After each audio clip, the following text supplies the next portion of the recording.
दोस्तों, भारत एकमात्र ऐसा देश है जहां पर आज़ादी इतनी ज़्यादा है कि लोग आज़ादी मांगते मांगते सरकार के साथ साथ सेना का भी विरोध करना शुरू कर देते हैं। सेना के बारे में इस कदर बातें कही जाती है जिन्हें सुनकर कान फट से जाते हैं। मेरे ख्याल से पूरी दुनिया में ऐसा दूसरा कोई देश है ही नहीं जहां पर इतनी आज़ादी आपको मिले कि आप इस तरह से अपनी ही सेना के ऊपर सवाल उठाएं, उन्हें बदनाम करने की कोशिश करें। भारतीय सेना को क्या कुछ नहीं कहा गया यार।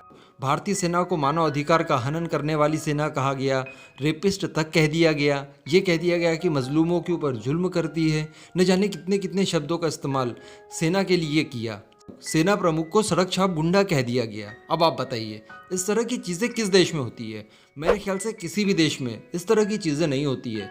भारतीय सेना जो कि हमारी रक्षा करती है, हमारे लिए अपने प्राणों का बलिदान देती है, उस सेना को आप इतना बदनाम करेंगे, और वो भी तब जब आपको उनके बारे में कुछ पता ही नहीं है। उनका डेडिकेशन क्या है देश के प्रति, ये आपको पता ही नहीं है। देश छोड़ दीजिए, अगर कश्मीर की ही बात करें तो आज इस वीडियो में मैं आपको वही बताने वाला हूँ कि कश्मीरियों के लिए उनका डेडिकेशन एक्चुअली है क्या।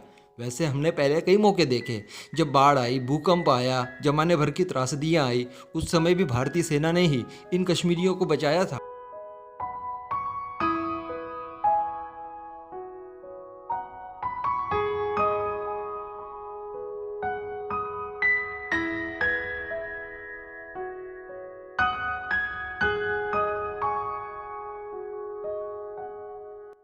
कई बार ऐसा हुआ कि बहुत बड़ा इलाका है जिसमें एक ही व्यक्ति फंसा हुआ है, उसकी एक जान को बचाने के लिए 20-20 जवानों ने रेस्क्यू ऑपरेशन चलाया और उसे बचाया।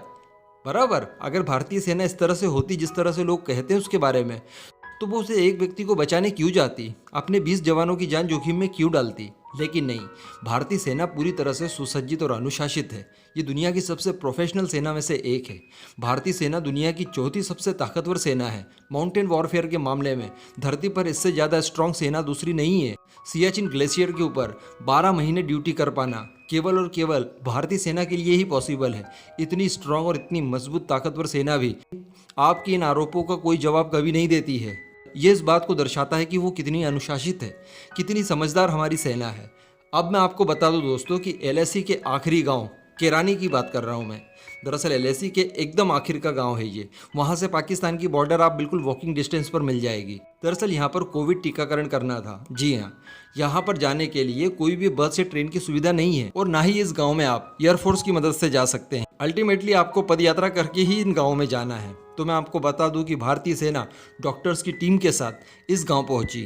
3 किलोमीटर पैदल चलना, जिसमें नदियां, बड़े बड़े पहाड़ और बहुत ही दुर्गम रास्ते आते हैं। इन सब रास्तों को और कठिनाइयों को पार करके इस गांव में पहुंची और फिर वहां पर टीकाकरण किया। और बताया ये जाता है कि उस गांव में जितने भी एलिजिबल लोग थे जिन्हें टीकाकरण होना चाहिए था, उन सभी को टीकाकरण कर दिया गया है। सोचिए, उन्हें बीमारी से बचाने के लिए, उन्हें इंजेक्शन देने के लिए इतना बलिदान देती है हमारी सेना। जबकि वहीं कश्मीर के कुछ लोगों को देख लो, अलगाववाद की बात करते हैं। अगर आप भारत से अलगाव करके पाकिस्तान में शामिल हो जाते तो आपको टीकाकरण संभव था इतने दूर दराज के गाँव में? आप सोचिए, वहाँ पर रावलपिंडी, इस्लामाबाद, कराची, इस तरह के बड़े और महानगरों में भी टीकाकरण अभी पॉसिबल नहीं है। उनकी इतनी हैसियत ही नहीं है। जबकि आपको भारतीय सेना ने, भारतीय सरकार ने, भारतीय स्वास्थ्य विभाग ने इतने दूर दराज के गाँव में होने के बावजूद टीकाकरण किया। यह है भारत, और यह है भारत की सेना।